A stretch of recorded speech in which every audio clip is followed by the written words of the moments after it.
Dan saya masuk situ adalah bukan atas nama MUI. Oh gitu ya. Jadi saya atas nama pengasuh pondok. Di Panji Gumilang itu seseorang akan terkesima ketika melihat ke sana. Saya menemukan ada beberapa yang sangat janggal. Kalau dia membaca Al-Quran, santrinya bukan Panji Gumilang, pada waktu sholat Jumat itu qala Rasulullah sallallahu alaihi wasallam fil Qur'anil azim. Biasanya kan kita ini kalau bisa qala Allahu ta'ala fi kitabil karim. Sebuah ajaran itu sesat menurut MUI seperti apa? Oke, ini adalah hasil Rakornas Komisi Pengkajian Penelitian dan Pengembangan Majelis Ulama Indonesia. 4. Mengingkari otoritas dan atau kebenaran isi Al-Quran. Mengatakan Al-Quran itu gak orisinal. Nah, ini harus jadi jangan mengatakan Al-Quran itu adalah bikinannya Rasulullah. Bahaya itu nanti. Kesimpulannya menurut Anda itu bagaimana dari hasil investigasi? Dari hasilnya ada indikasi menyimpang, yaitu menafsiri Al-Quran sesuai dengan keinginannya. Mulai tahun penelitian 2002 itu belum pernah mengeluarkan fatwa bahwa Panji Gumilang itu adalah sesat. Belum.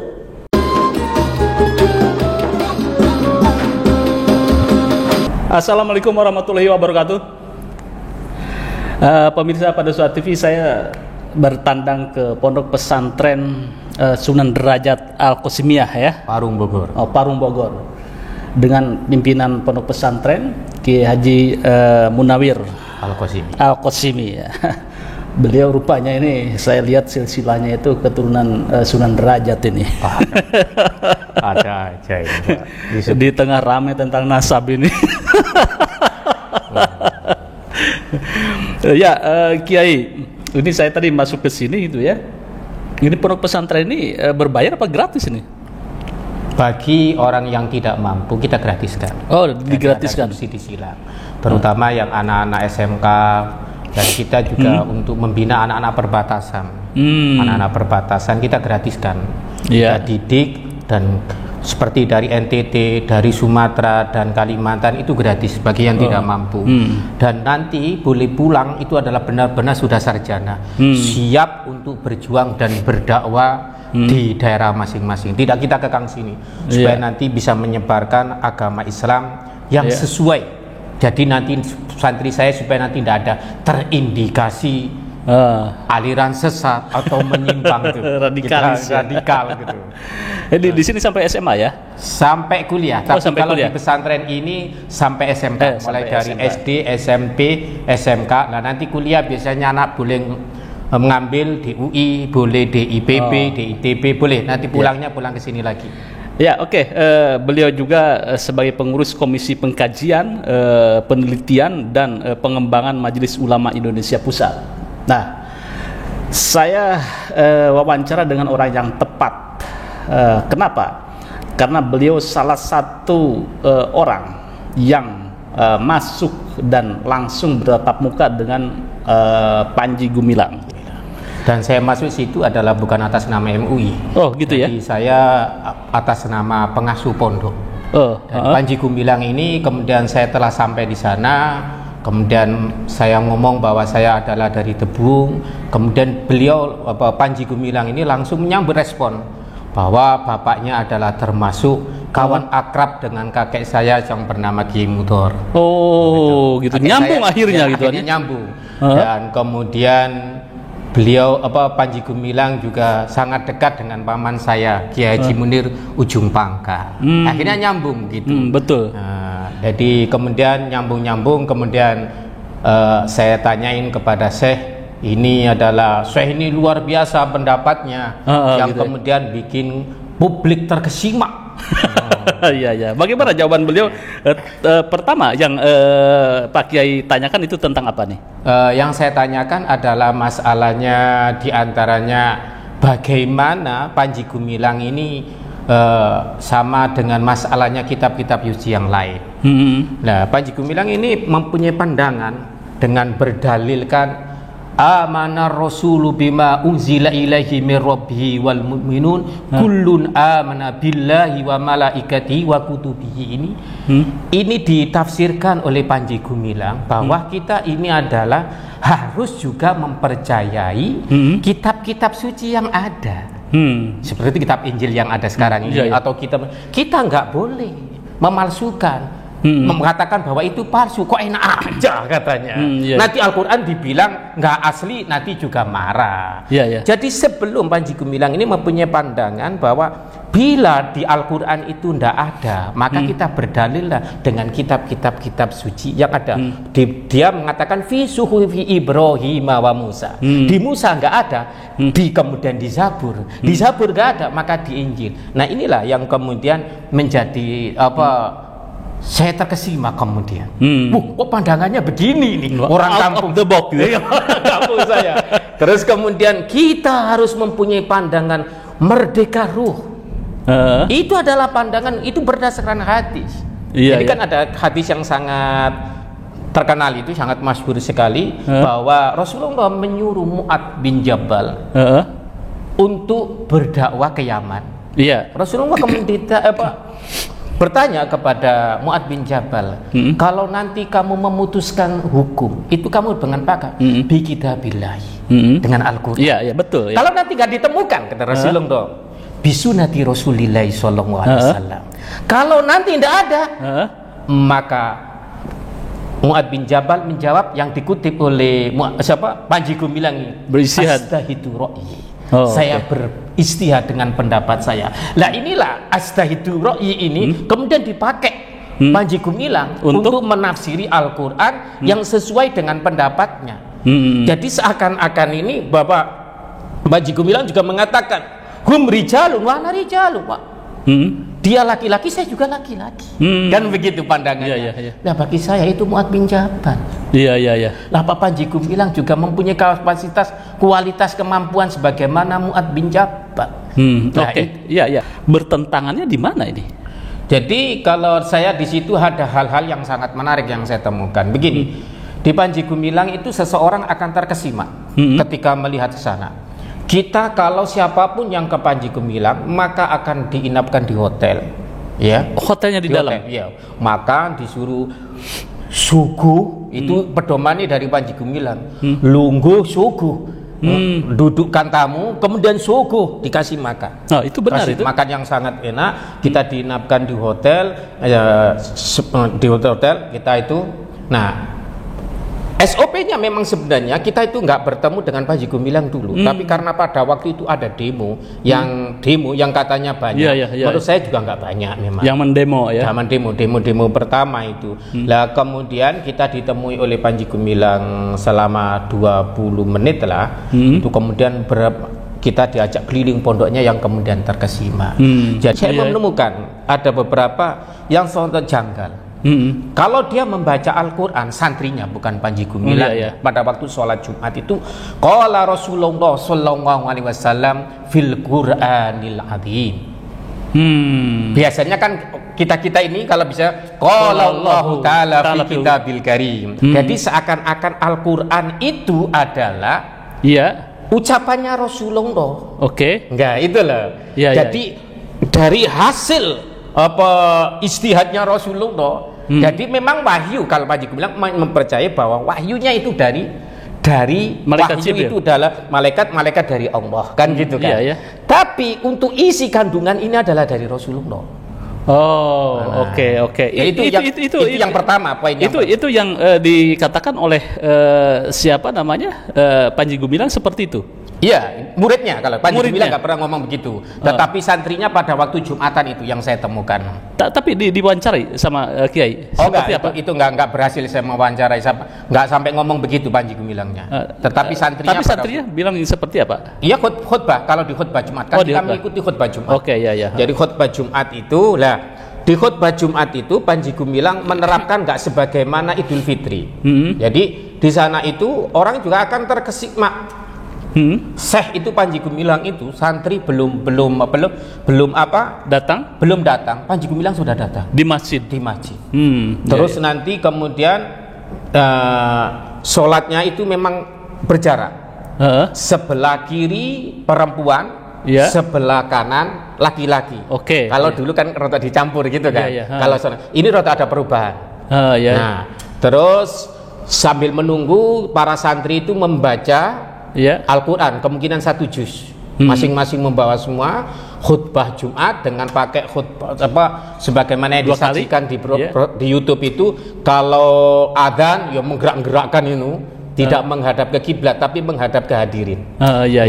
Setelah itu setelah Jumatan itu santri itu membaca Asmaul Husna dan membaca Asmaul Nabi. Lama itu. Baru kemudian Syekh akan Panji Gumilang ini menyampaikan tausiah atau laporan-laporan atau kritik terhadap para santri atau pengurus. Jadi di Panji Gumilang itu yang saya temukan yang sangat menarik itu adalah qala Rasulullah sallallahu alaihi wasallam. Kemudian dia Al-Qur'an itu bahwa setelah kita tidak mendapatkan dalam Al-Quran, kita nggak ke hadis dulu. Gitu. Terus ketika adalah kita tidak boleh mendustakan bahwa kitab-kitab yang lain itu adalah kitab-kitab yang lain itu dikatakan bohong. Maka menurut saya pemirsa ini harus mengetahui banyak orang yang sebenarnya kriteria kesesatan yang di MUI itu apa? Masuk ke sini. Nah, tapi sebelum ke sana juga kita kan ada bahwa kita harus mempercayai kitab-kitab Allah kan. Nah, itu kan pedoman kita di situ. Nah, sebatas ini menurut Anda bagaimana ini? Sar'uman qoblana, syariat-syariat yang gone masa lalu itu ada yang memang kita pakai, ada yang tidak. Dalam usul fikih itu ada sar'uman qoblana, syariat-syariat yang sebelumnya Rasulullah. Apakah nanti dipakai apa enggak? Ada mengatakan ulama banyak yang permasalahkan. Tidak dijadikan dalil. Ada yang mengatakan diperbolehkan. Di antaranya puasa. Kadang-kadang kan itu masih syariat yang dulu, tetapi masih kita pakai. Khitan itu kan syariatnya Nabi Ibrahim, tapi kita dipakai. Dia itu nunggu seleksinya daripada pendapatnya para ulama itu bagaimana. Sebagai dialektika ilmiah. Kalau dialektika gak apa-apa, tetapi kalau udah jadikan sumber hukum, karena dalam Al-Quran ini kan dalam kita Ahlus Sunnah wal Jamaah kan kepada Al-Quran ada sumber hukum inti yaitu Al-Quran, hadis. Baru kemudian nanti adalah ada ijma' dan qiyas. Ini yang sudah dimufakati oleh ulama. Langsung to the point itu. Sepertinya MUI memiliki otoritas untuk menjadi lembaga pemberi fatwa dan golongan atau paham ini sesat dan tidak. Nah, ini seperti apa nih Kiai? Sebenarnya MUI itu di dalam meneliti apakah itu sesat atau tidak, itu adalah tidak sebagaimana organisasi yang lain. Di MUI ini harus ada investigasi langsung, ada observasi, kemudian ada validisasi dan terkonfirmasi. Ini di MUI maka sampai sekarang itu belum mengeluarkan, walaupun golongan-golongan yang lain itu ormas-ormas yang lain banyak yang hiruk pikuk mengatakan Panji Gumilang sesat. Sampai sekarang MUI itu belum mulai tahun penelitian 2002 itu belum pernah menyatakan mengeluarkan fatwa bahwa sesat? Panji Gumilang itu adalah sesat. Belum. Atau menistakan agama? Belum. Kalau menistakan agama masalah Panji Gumilang belum. Jadi padahal inilah bedanya MUI kita, bahwa MUI akan didasarkan dari investigasi, observasi, validasi dan terkonfirmasi. Beda dengan yang lain-lain, belum demo. Dia dibahas dulu. Jangan kemudian teriak maruno menuduh Yahudi. Lantar tunjukkan keilmuan kita.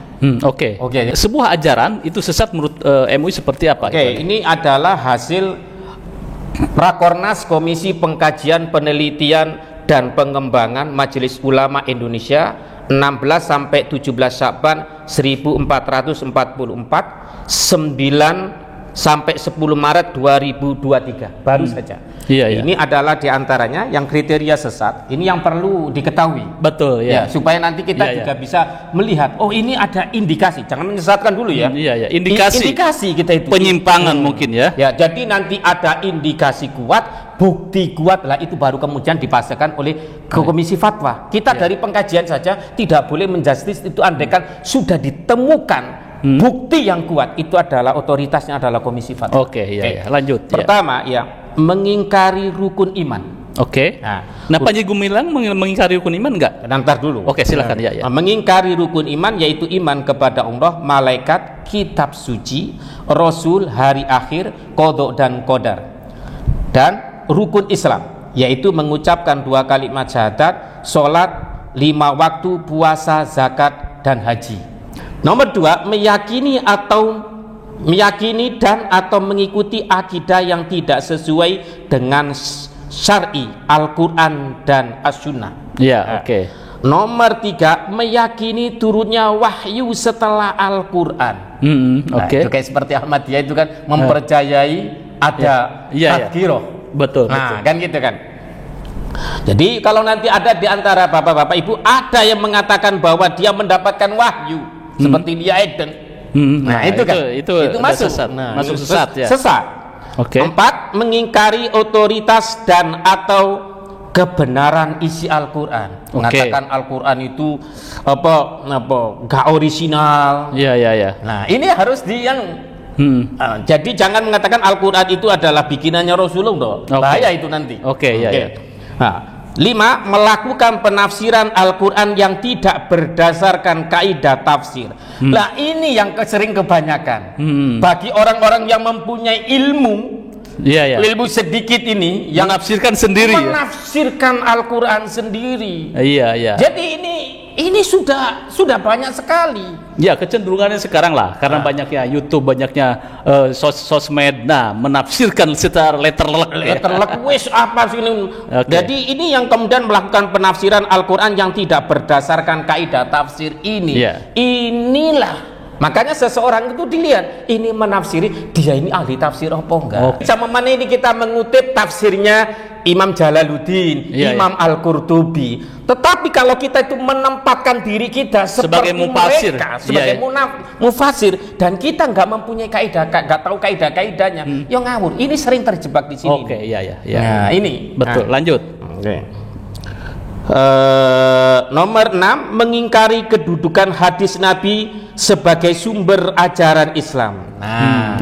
Jadi nanti ada yang mengatakan Al-Quran kepada Al-Quran saja. Ada golongan namanya ingkar sunnah, tidak mempercayai dengan hadis. Hati-hati nanti itu dari sekitar Anda kemudian hanya mempunyai patokannya Al-Quran ini, Al-Quran. Nah, itu adalah sudah terindikasi menyimpang, sesat, terindikasi sesat, ingkar sunnah ya. Lanjut. Nah, nomor 7 melecehkan atau merendahkan para nabi dan rasul. Jadi kita walaupun orang Islam tidak boleh merendahkan Nabi Musa, tidak boleh merendahkan Isa, tidak boleh. Jadi kalau nanti ada melecehkan atau merendahkan para nabi dan rasul, siapapun itu, yang 25, itu nanti adalah kalau merendahkan atau membanding-bandingkan seakan-akan gitu. Nadanya merendahkan, istiza wa istifa. Itu adalah sudah kriteria sesat.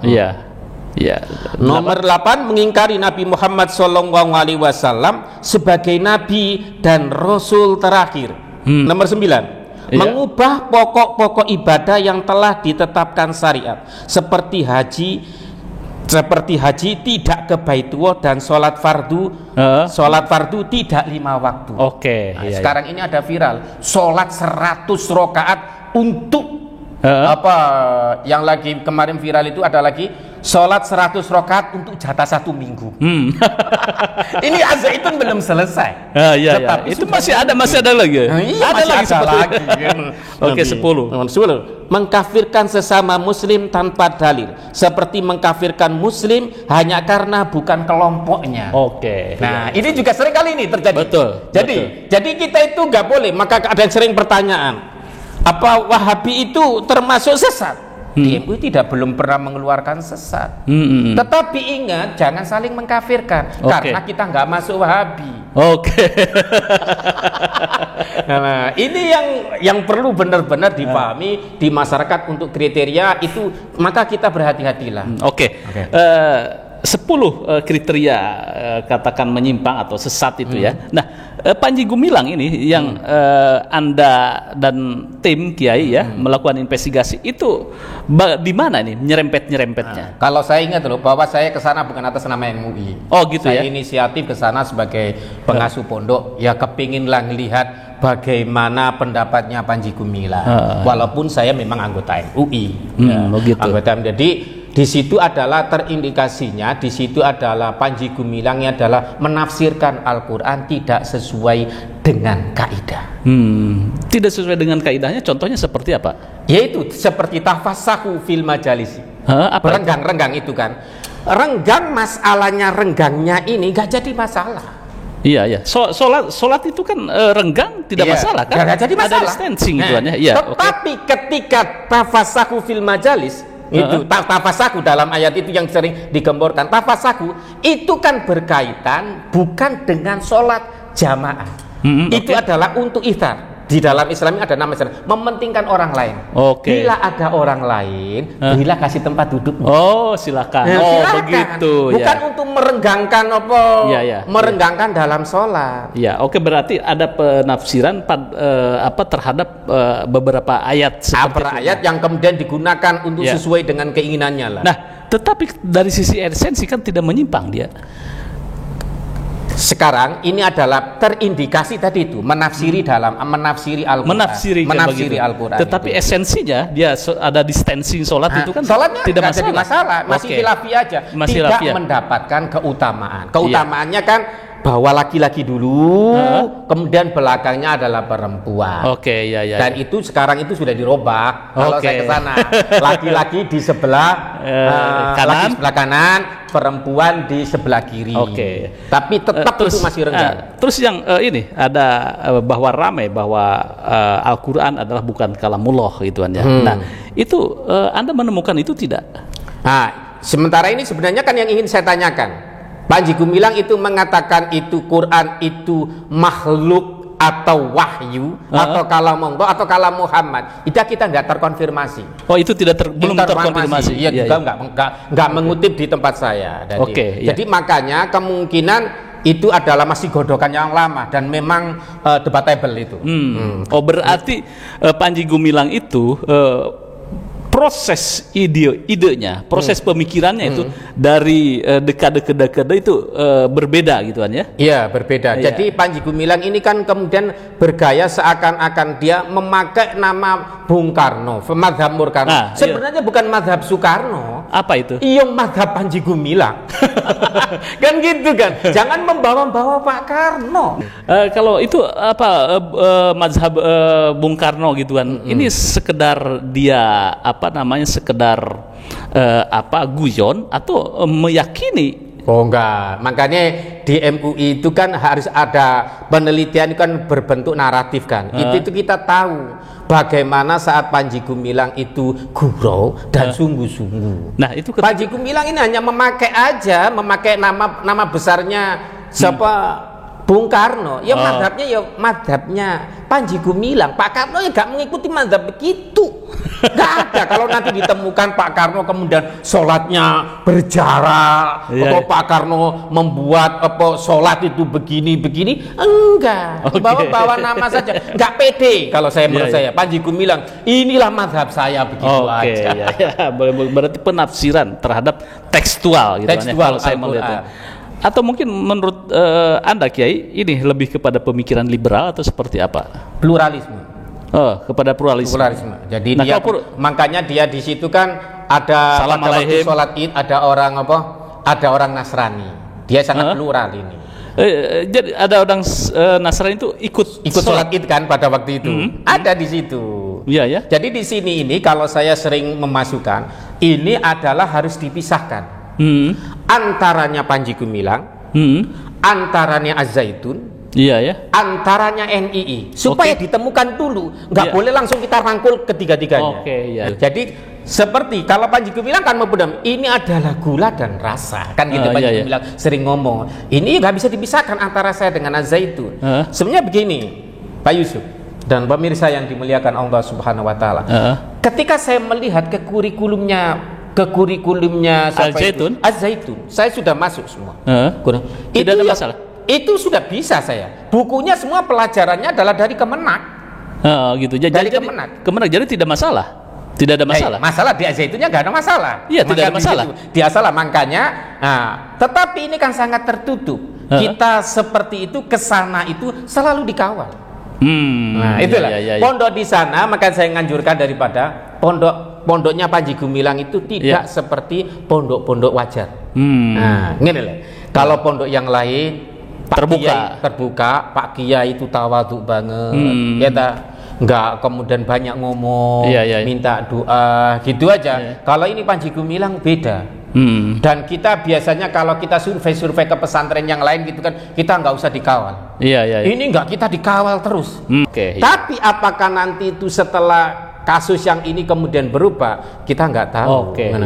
Jadi kesimpulannya menurut Anda itu bagaimana dari hasil investigasi? Dari hasilnya ada indikasi menyimpang, yaitu menafsiri Al-Quran sesuai dengan keinginannya, pendapatnya. Tapi ini belum masuk ke dalam penistaan agama. Nah, penistaan nanti lain lagi. Itu yang di YouTube itu kan. Yang sebenarnya kita mau terkonfirmasi seperti Allah tidak mengerti bahasa Indonesia. Itu sesat atau tidak, itu nanti ada di komisi fatwa. Jangan bicara masalah surga dan nerakanya loh ya. Gitu loh. Masalah surga dan neraka itu urusan Allah. Ya pemirsa, luar biasa ini bincang-bincang dengan salah satu kiai di MUI yang berkesempatan bisa melakukan investigasi di Pondok Al-Zaitun. Bagaimana menurut Anda? Saya tunggu komentarnya. Terima kasih. Jangan lupa like, share, subscribe pada Suara TV. Wassalamualaikum warahmatullahi wabarakatuh.